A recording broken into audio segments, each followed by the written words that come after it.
Desafíos de la iglesia en su contexto actual. El día lunes hablábamos de los desafíos de la iglesia, de la educación cristiana en el medio del posmodernismo. El día de ayer el pastor Gamero nos habló sobre el desafío de la familia en el mundo actual. Y esta noche cerramos entonces con este tema, que es el desafío de la iglesia en su contexto actual. Quiero llevarlos a la cita bíblica, Hechos capítulo 17. Y la palabra del Señor dice de la siguiente manera. Hechos 17, 5 al 7. Bueno, creo que hoy tienen la ventaja que ya está impresa todas las citas en su material. Así que si usted tiene su material, solamente puede referirse a él. Y si no, creo que aquí también está. Hechos 17, versículos 5 al 7. ¿Hay alguien que no tenga material de lo que han entrado? Entonces, hermana Tere, no sé, ¿quedó material o ya se acabó? Hermana Dayanara no tiene material. ¿Alguien más está sin material? ¿Todos los demás tienen? Bien. Dice la palabra del Señor de la siguiente manera. Entonces, los judíos que no creían, teniendo celos, tomaron consigo a algunos ociosos, hombres malos, y juntando una turba alborotaron la ciudad, y asaltando la casa de Jasón procuraban sacarlos al pueblo, pero no hallándolos trajeron a Jasón y a algunos hermanos ante las autoridades de la ciudad, gritando: estos que trastornan el mundo entero también han venido acá. Quiero que repita conmigo esa parte. Estos que trastornan el mundo entero también han venido acá. ¿Sabe que se refería a los discípulos, a los seguidores de Cristo? Esa expresión, estos, ellos eran. Así que hoy repita conmigo: nosotros que somos los que trastornamos al mundo entero, hoy estamos acá. A los cuales Jasón ha recibido, y todos estos contravienen los decretos de César, diciendo que hay otro rey llamado Jesús. Notamos, hermanos, que el contexto que enfrentó la iglesia del primer siglo, 2000 años atrás, es muy similar al que vivimos actualmente. La iglesia le tocó estar en medio de un entorno social difícil. Había un imperio que le hacía la vida imposible a todas las personas que eran conquistadas a través de las cargas tributarias muy fuertes. Habían restricciones, habían ciertos también situaciones de conflictos étnicos, sociales. Los mismos judíos les costaba llevarse bien con los samaritanos, que eran sus medios hermanos. Les costaba llevarse bien con los gentiles, a los cuales de alguna forma recibían cierto grado de rechazo y de discriminación. Les tocaba enfrentar una filosofía que era la griega, que estaba en su apogeo, y ellos eran politeístas, mientras que los judíos adoraban a Jehová, el único Dios. No tenían muchas libertades en esa época porque Roma se los había impedido, y podríamos seguir hablando de una serie de factores. Para ese momento podríamos decir, al igual que hoy, que el mundo era un mundo globalizado, ya que donde quiera que había una ciudad gobernada por Roma, se hacía lo que Roma decía. Así que podríamos trazar el paralelo que también la iglesia del siglo I le tocó vivir en un entorno globalizado. O sea, todo aquel que estaba bajo el imperio romano tenía que someterse a las leyes de Roma, a las costumbres de Roma y a una cultura pagana, una cultura que adoraba muchos otros dioses. Esta cultura era amante del pecado, tenían una espiritualidad libre porque permitían muchas cosas. Había un libre comercio desarrollado dentro del imperio romano, un idioma en común que era el griego, y eso ayudaba de alguna forma a poder comunicarse, aunque eran distintas naciones que estaban bajo el control de un imperio llamado Roma, con leyes que se extendían uniformemente, lo que de ahí conocemos como el famoso derecho romano. Los desafíos de predicar el evangelio en esa época no fueron menores a los que hoy vivimos. La iglesia utilizó una amplia variedad de formas y acciones para anunciar el nombre de Jesús. en cada rincón del Imperio Romano, según el Espíritu les daba. Si los perseguían, ciudad a la que iba, ellos empezaban a predicar y las personas empezaban a convertirse. No les permitían usar las sinagogas y los templos, ellos se reunían en las casas, y aun cuando en las casas ya no podían reunirse, se reunían en las famosas catacumbas o en las cuevas. Pero la iglesia siempre halló una forma de seguir proclamando el mensaje del Evangelio a pesar de todas las adversidades. La iglesia, como lo acabamos de leer, conmovió las ciudades del Imperio Romano por medio de un proceso de cambio espiritual. Si usted va conmigo al versículo que nos referíamos, que es el versículo 6, la queja es: estos que trastornan el mundo entero también han venido acá. Era notorio el impacto, era notorio los efectos de los cristianos dentro de sus comunidades. Dicho de otra manera, donde había una comunidad que llegaban cristianos, ¿qué había? Había cambios, había transformación, pero nos referimos a cambios y a transformaciones de vida, porque ellos predicaban el mensaje de la palabra del Señor. Saturaron cada ciudad de ese imperio proclamando a Jesús como Señor. Por medio del arrepentimiento, miles y miles de personas tuvieron un mismo Señor, una misma fe, un mismo bautismo, un solo Dios y Padre de todos. La iglesia del primer siglo llevó adelante un proceso de transformación basado en amor.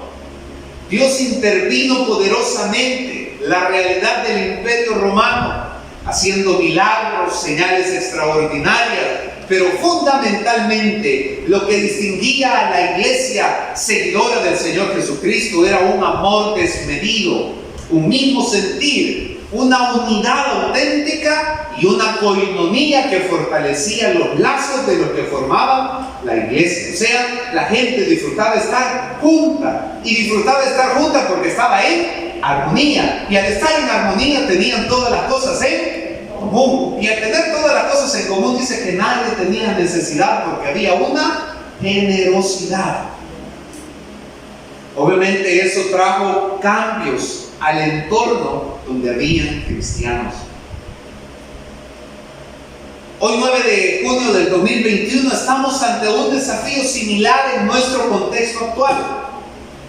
Que Dios nos ayude a discernir las oportunidades que tenemos para conquistar este desafío como iglesia para la gloria de Dios.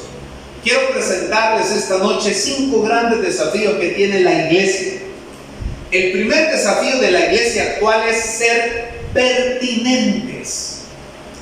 Repita conmigo: yo debo ser pertinente en este tiempo. ¿Alguien me ha oído hablar del término impertinente? ¿O alguien usted ha oído que a veces a alguien le dice: cipote más impertinente, o qué impertinente sos? Impertinente es todo lo contrario. Impertinente es inoportuno, por decirlo de otra manera. Impertinente es algo que está fuera de un lugar o de un momento, es algo que de alguna forma afecta, pero lo pertinente es lo correcto, lo pertinente es lo que hay que hacer, lo pertinente es lo que debemos hacer, eso es pertinente. Y la iglesia actual debe de ser pertinente ante este mundo. Mateo nos ilustra lo que el Señor Jesús dijo. Mateo 5, 14, 17. Vosotros sois, ¿qué? La luz del mundo. Una ciudad asentada sobre un monte no se puede esconder, ni se enciende una luz y se pone debajo de un almud, sino sobre el candelero, y alumbra a todos los que están en la casa. Así alumbre vuestra luz delante de los hombres, para que vean vuestras obras, vuestras buenas obras, y glorifiquen a vuestro Padre que está en los cielos. No penséis que he venido para abrogar la ley o los profetas.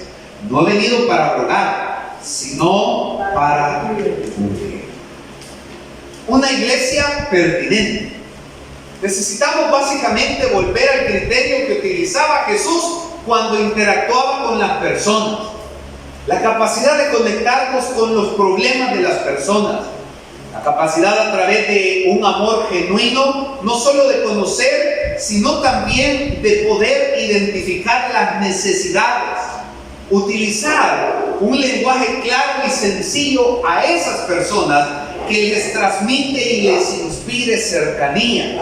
El Señor Jesús podía interactuar con un niño, podía interactuar con un samaritano, podía interactuar con un cobrador de impuestos, podía interactuar con una mujer que se dedicaba posiblemente a la prostitución y no le negaba el hablar con ella, podía reunirse con una mujer junto al pozo, podía hablarle a un leproso, podía hablarle a un cobrador de impuestos, podía hablarle a alguien que pertenecía al Sanedrín. O sea, el Señor Jesús se pudo acercar a todos y a todos les dio una palabra para edificar sus vidas.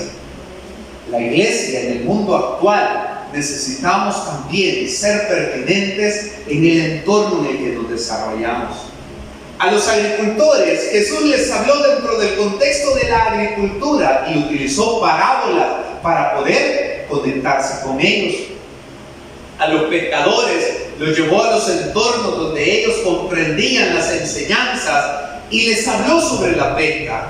A los sembradores les habló sobre la siembra. ¿Y quién no recuerda la parábola del sembrador, verdad? Ve aquí el sembrador salió ¿a qué? A sembrar. A cada realidad y a cada contexto de manera integral, el Señor Jesús les acercaba los valores del reino.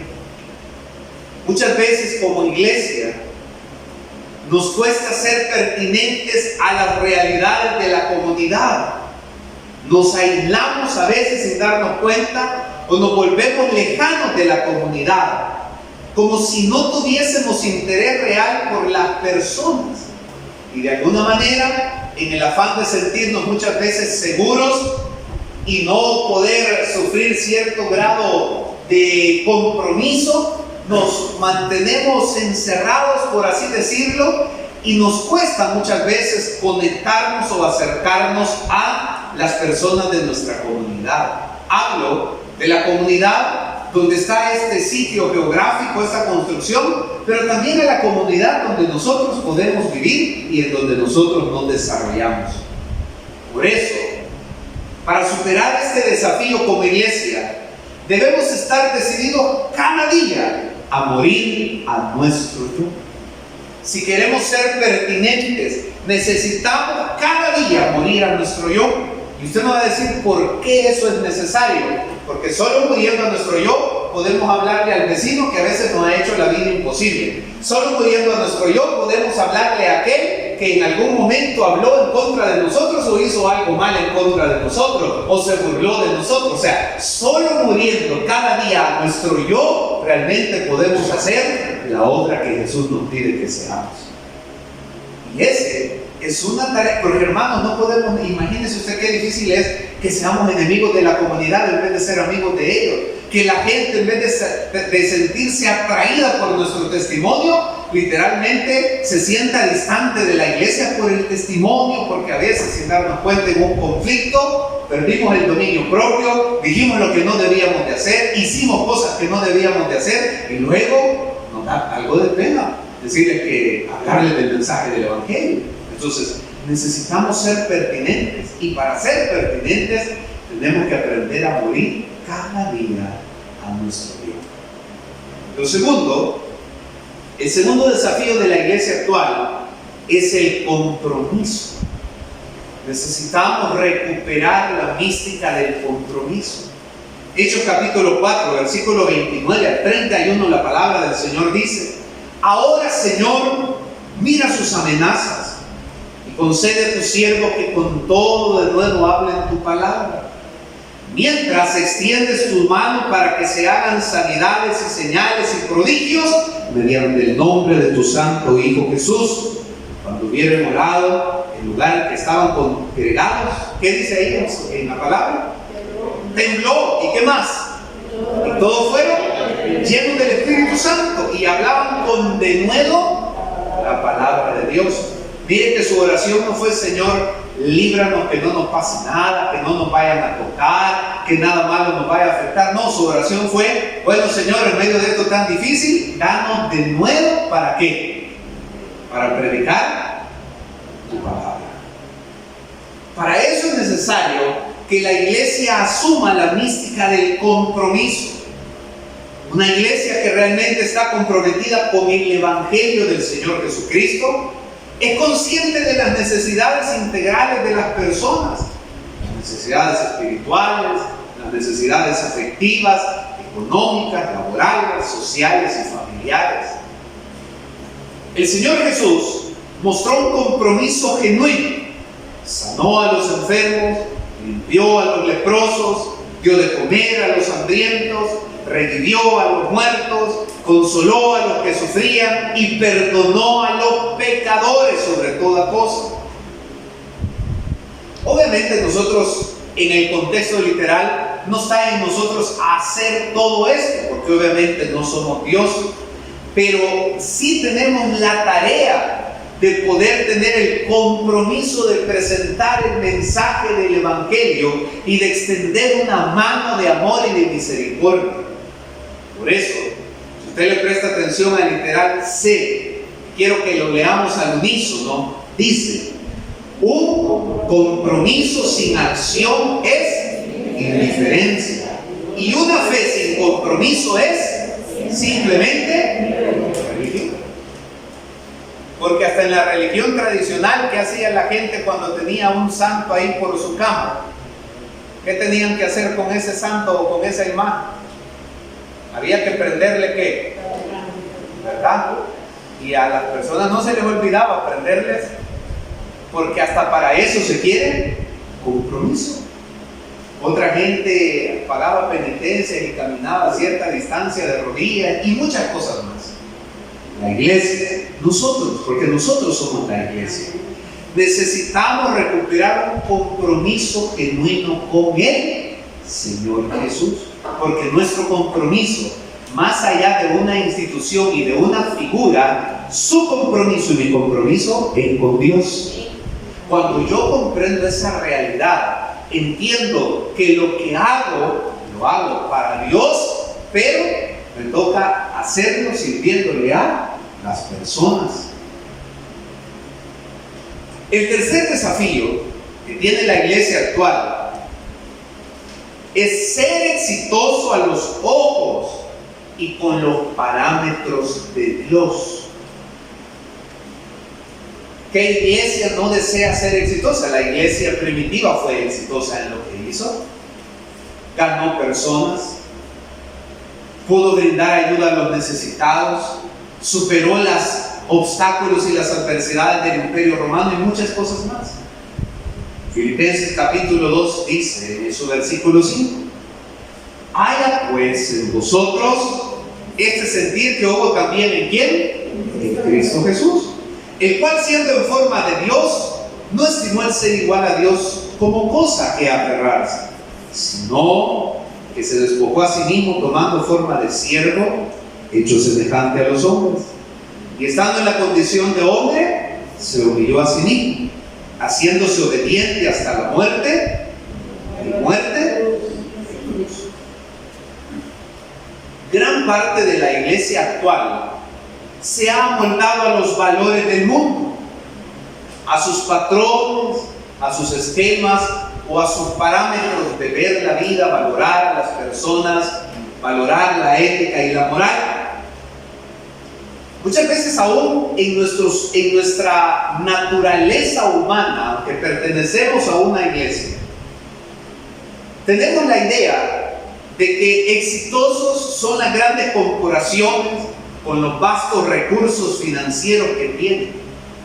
Otros hablan del contexto del éxito o de la realización de la vida a aquellas personas que poseen fama, y uno dice: a mí ni me conocen, nadie sabe que existe. Para otros es la acumulación de poder, el hecho de que uno tenga la autoridad de decir qué se hace o no se hace con solo dar una orden. Para otros el éxito tiene que ver con el dinero, y obviamente a quién no le gusta tener dinero y sobre todo tener mucho dinero. ¿O habrá alguien aquí al que honestamente no le guste tener dinero? Creo que todos nos gusta porque es una necesidad.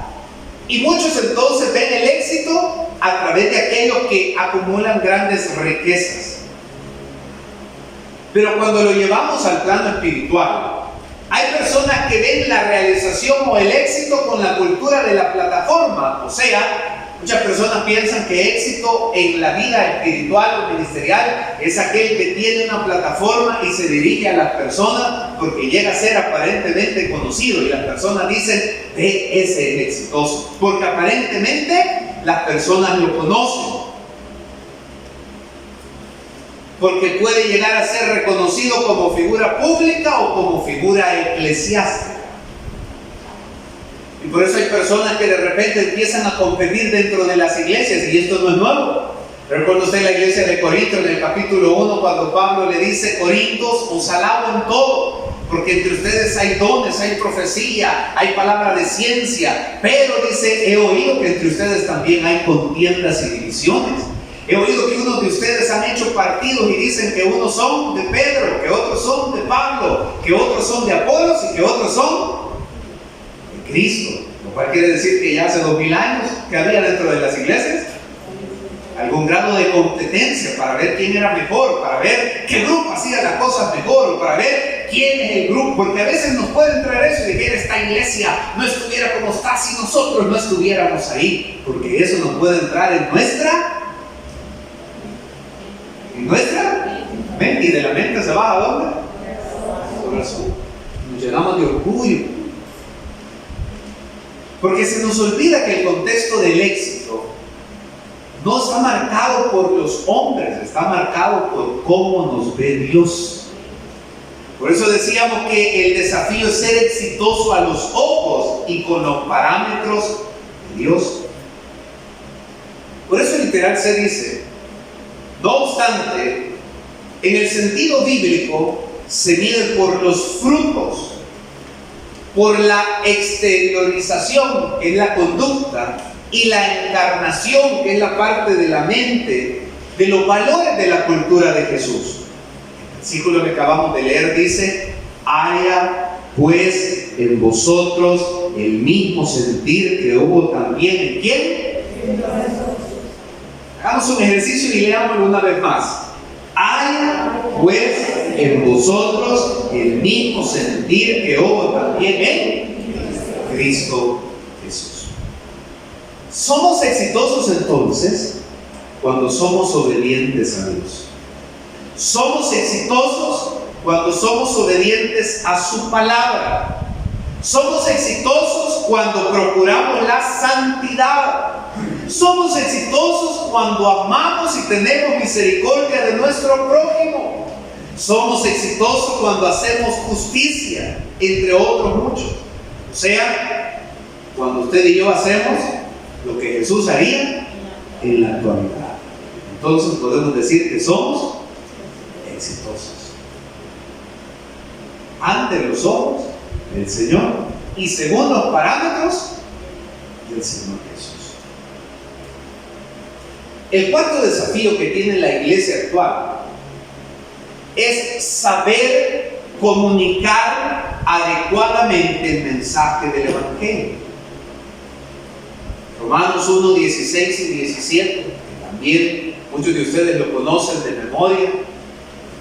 Porque no me avergüenzo del Evangelio, porque es poder de Dios. En otra versión dice es potencia, para salvación a todo aquel que cree, al judío primeramente y también al griego. Porque en el Evangelio la justicia de Dios se revela por fe y para fe, como está escrito: mas el justo por la fe. Comunicar adecuadamente el mensaje del Evangelio. No podemos negar que la iglesia en general se autoimpuso un cierto aislamiento de la comunidad o de la sociedad por muchos años. A través de cierto temor nos desconectamos del desarrollo social y tecnológico que la sociedad iba experimentando. De alguna manera quedamos rezagados en lo concerniente a las técnicas, a los métodos y a las formas de comunicar afectivamente el mensaje del Evangelio. Que eso hoy en día, ustedes es conocido ya más los términos y la práctica a través de las distintas plataformas sociales o las distintas redes de comunicación que hoy en día hay.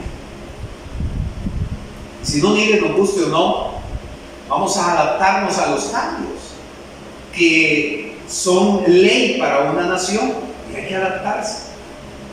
¿Cuándo usted se imaginó que a través de su celular iba a hacer pagos? ¿Alguien ha hecho pagos a través de las aplicaciones que hay en sus celulares? Vaya, hermana Violeta, hermana Irene. Y hoy vamos a tener que aprender también a utilizar una nueva moneda que ha entrado en curso legal y que, nos guste o no, vamos a tener que aprender a utilizar. Así como nos ha tocado aprender a utilizar todos estos medios que hay para facilitar y comunicar el mensaje más poderoso que existe, que es el mensaje del Evangelio. Lo he dicho en otras ocasiones porque es una verdad, está registrado, ustedes quizás lo oyeron, finales de la década de los 70, uno de nuestros más grandes evangelistas que amamos y cuántas personas trajo a Cristo en un momento quizás de resguardar a la iglesia cristiana de la influencia de la televisión, dijo que la televisión era el cajón del diablo. Y luego, obviamente guiado por el Espíritu Santo, reconoció su error y después no solo él aparecía en la televisión, sino que hasta un satélite Dios le permitió comprar para enviar su señal y poder llegar con el mensaje del Evangelio. Me estoy refiriendo allí a Ávila, que todos saben que él estoy hablando.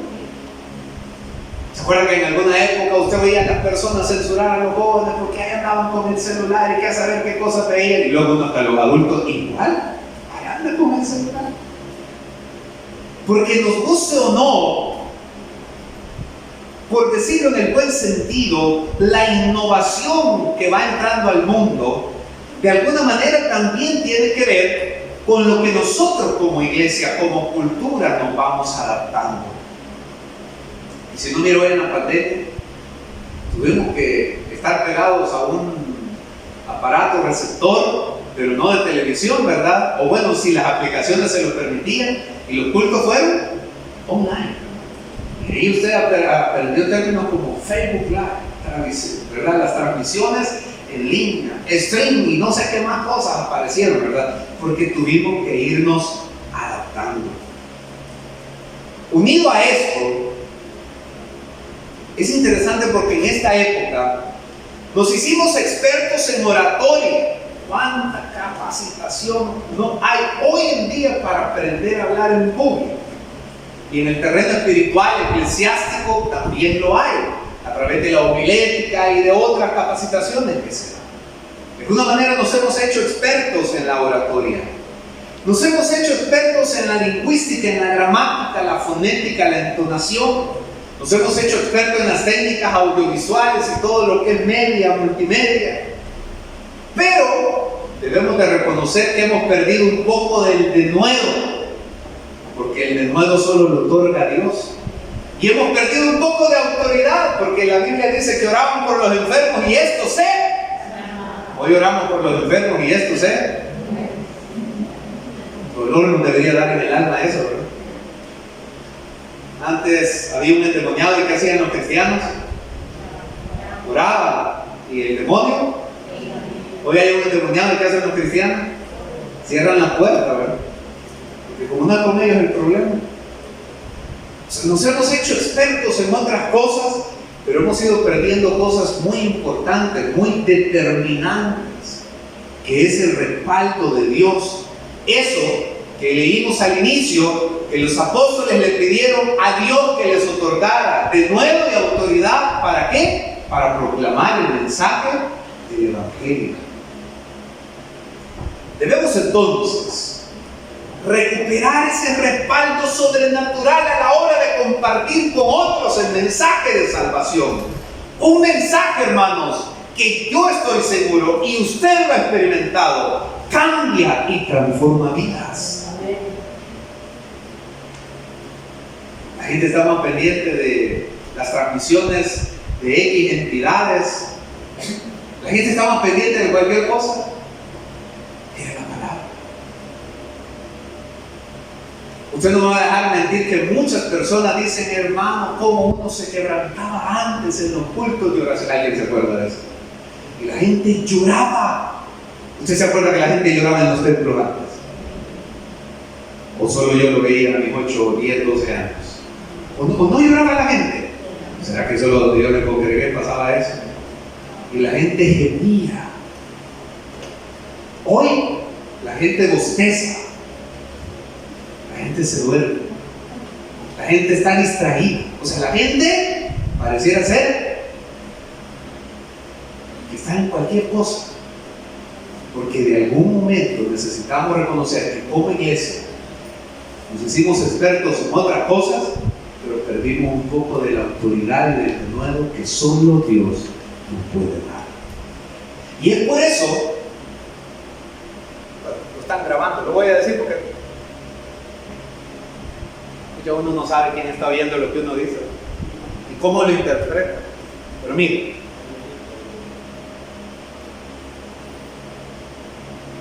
hoy en día oímos lo mismo, hablo de la iglesia, y ya, el Señor nos ama, el Señor es fiel. O sea, ya nos da. Pero oímos un discurso político.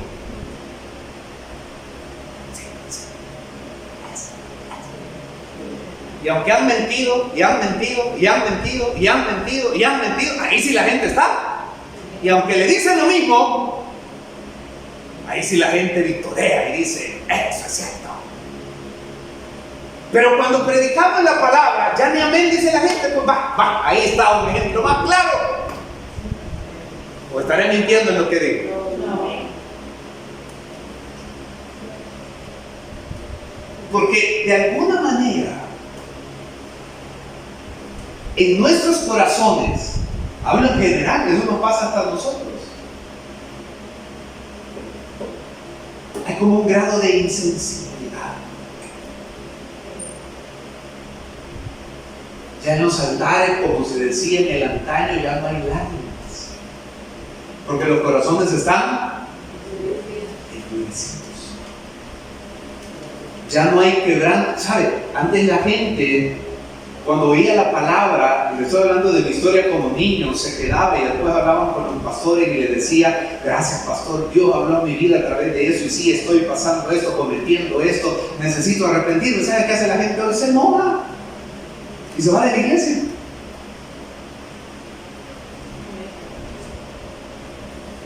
Porque somos confrontados, no por un hombre, sino por la palabra de Dios.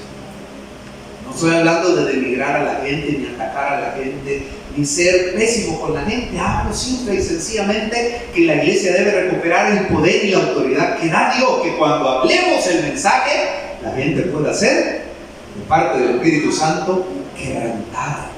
Y aceptemos las cosas que no están bien y las enmendemos. Y el quinto desafío, bueno, hay muchos más, pero yo solo quiero hablar de 5 esta noche.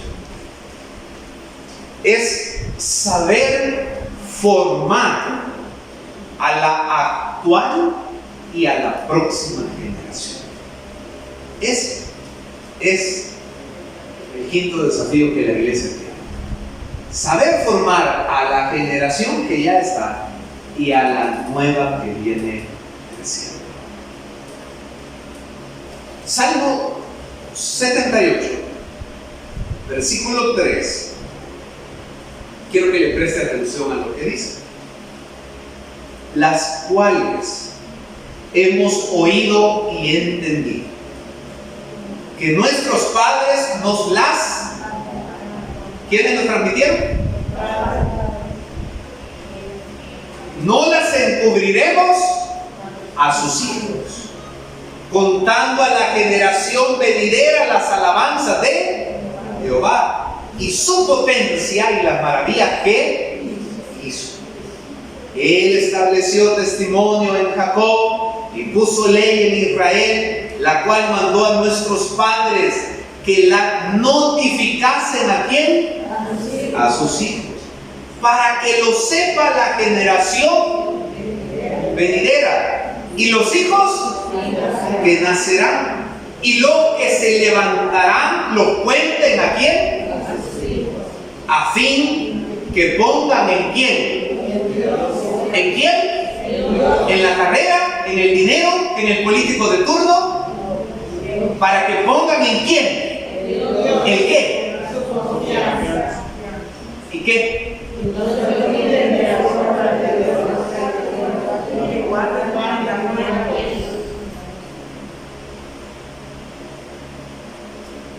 Ese es el desafío de la iglesia.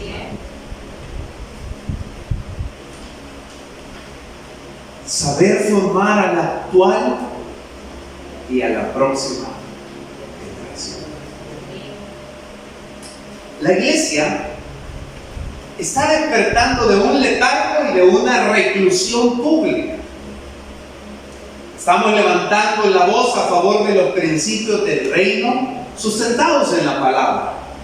En un contexto donde hoy se nos habla de la ideología de género, de la diversidad sexual, del aborto y de una serie de temas polémicos, en este caso es menester alentar e inspirar a las nuevas generaciones a que ellos puedan reafirmar y defender la convicción de la fe cristiana, que tengan un claro discernimiento para llamar las cosas por su nombre. Repita conmigo: debemos recuperar la capacidad de llamar las cosas por su nombre.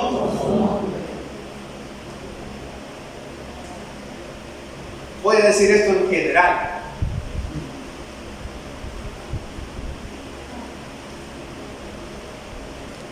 ¿Qué le parecería a usted? Hablo en general.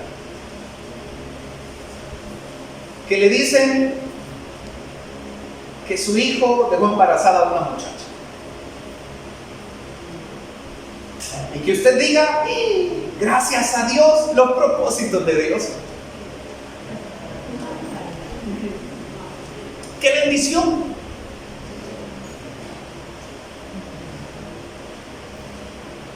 O no me de entender o no me oyeron bien. ¿Qué pensaría usted? Hablo no acá, hablo en general. Pero hablemos que son cristianos y den esa noticia. Eso nos habla de qué? De que ya no llamamos las cosas por su nombre. El desafío de la iglesia actual, así como hemos visto a lo largo de estos 4 puntos, en el quinto, entendemos que es saber formar a la actual y a la próxima generación. Los valores de la fe cristiana, la palabra de Dios, que trascienden a tiempo, cultura, espacio, etnias, lenguajes. Que la nueva generación pueda tener un discernimiento a través de la palabra, por medio de la alianza del Espíritu Santo, y entender y llamar las cosas por su nombre. El pecado va a ser siempre pecado. La condenación no fue establecida para el hombre, pero es consecuencia del pecado. El infierno no fue establecido para la humanidad, pero es consecuencia de la desobediencia y del pecado. Pero también hay salvación para las personas, hay perdón para las almas, hay vida eterna para el que cree en Cristo, hay inmortalidad en el contexto de la esperanza de la resurrección, hay santidad, entre otros conceptos vitales que debemos nosotros seguirlos predicando y seguirlos viviendo con la ayuda de Dios. Ese, hermano, debe de ser nuestro ideal y la responsabilidad ante Dios. Que las próximas generaciones nos superen en el fruto y extensión del reino de Dios. Mire, están grabando y bueno, pero como es la verdad, lo asumo con algo de dolor en mi corazón. Hermano Elí, no me dejarán mentir, porque hermano Beto, que por 24 años fue pastor acá de los pioneros.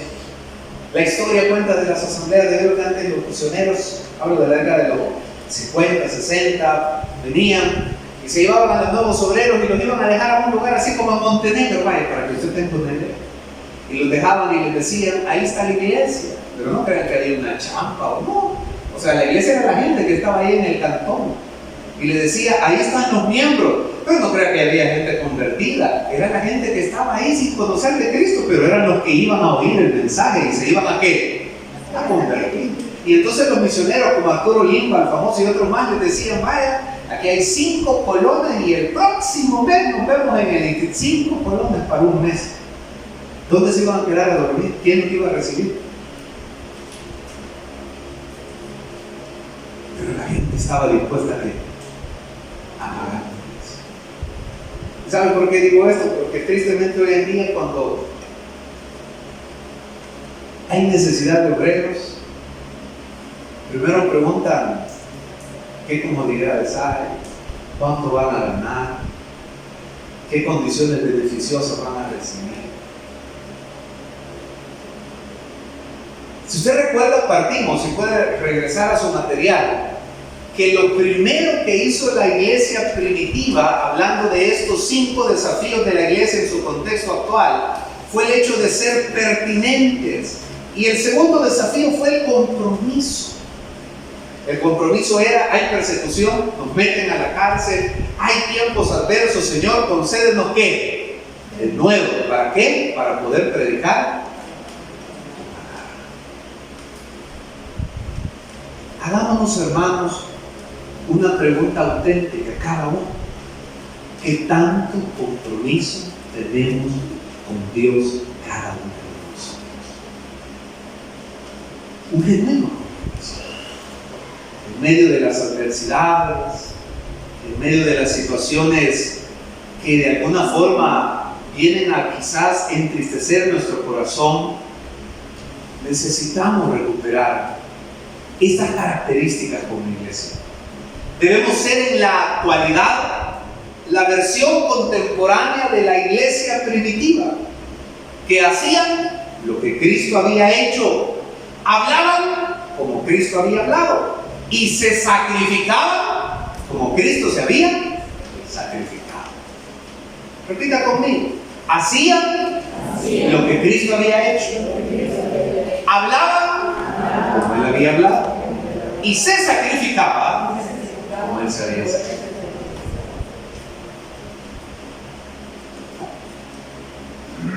Si tuviéramos que tachar algo ahí, no sé si pusiéramos un cheque o una X, ¿verdad? Hacían lo que Él hacía. Si lo ofendían, ¿qué hacían? Así hacemos nosotros, ¿no?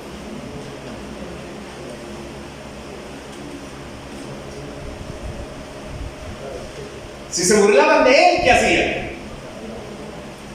Callaban. Pues más, ustedes recordarán ese momento crucial donde Él dice: Padre. Exacto, ahí lo dijo alguien: perdónalos porque no saben. Nosotros más tardamos en quemar algo cuando ya estamos encendidos y queriendo tomar venganza en nuestras manos. Pero la iglesia, como leímos al inicio, estos que trastornan el mundo también han venido acá. ¿Por qué? Porque hacían lo que Jesús había hecho. No miraban a nadie de menos. Aprendían a superar las diferencias. Hablaban como Él hablaba. Él hablaba con autoridad, pero hablaba también con verdad. Y dice que se sacrificaban como Él también se había sacrificado. En cierta ocasión el Señor Jesús dijo: el Hijo del Hombre no vino para ser servido, sino para servir. En otra ocasión Él dijo: bueno, las aves y los animales tienen sus guaridas, tienen sus nidos, pero el Hijo del Hombre no tiene ¿qué? Ni dónde recostar su cabeza. Y entonces vienen los compromisos. ¿Qué nos detiene muchas veces? Un compromiso social. quedarnos haciendo algo que quizás lo podríamos hacer después si nos sacrificamos un poquito. Acuérdense que el punto es el compromiso. Y ellos se comprometían como Él se había comprometido. Por eso dice Filipenses: haya pues en vosotros este sentir que hubo también en Cristo Jesús, el cual, siendo en forma de Dios, eso no escatimó, sino que Él se hizo como uno de nosotros. Como decía ayer el pastor, el compromiso llega, se juega la selecta. Imagínese usted, hasta ahí llega nuestro, o sea, hermanos, hasta dónde hemos caído como iglesia, pues que deberíamos de estar llorando de cara. ¿No le parece a usted? ¿Hasta dónde está nuestro compromiso?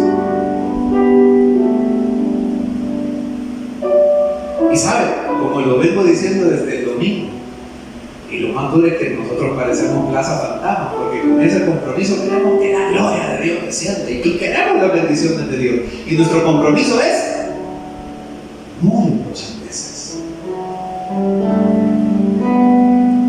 Mis amados hermanos, lo bueno es que el Señor Jesús dijo: he aquí, las puertas del Hades no prevalecerán contra la iglesia. Y como la iglesia le pertenece a Cristo, Él entonces está dispuesto a reanimar a su iglesia, a avivar a la iglesia, a volver a acompañarla con señales y prodigios y de nuevo en el anuncio del mensaje del Evangelio. Y que de usted y de mí se diga: ay, ya vienen estos que trastornan la ciudad. Pero la trastornan no por andar tirando piedra o quebrando cosas o quemando llantas. La trastornan producto de una actitud regenerada. ¿Me voy a entender, hermanos? Que el Señor nos ayude a cada uno. Estos son los desafíos en un mundo que cada día más se sume en una crisis y en otra crisis. ¿Puede estar usted en pie ahí donde está?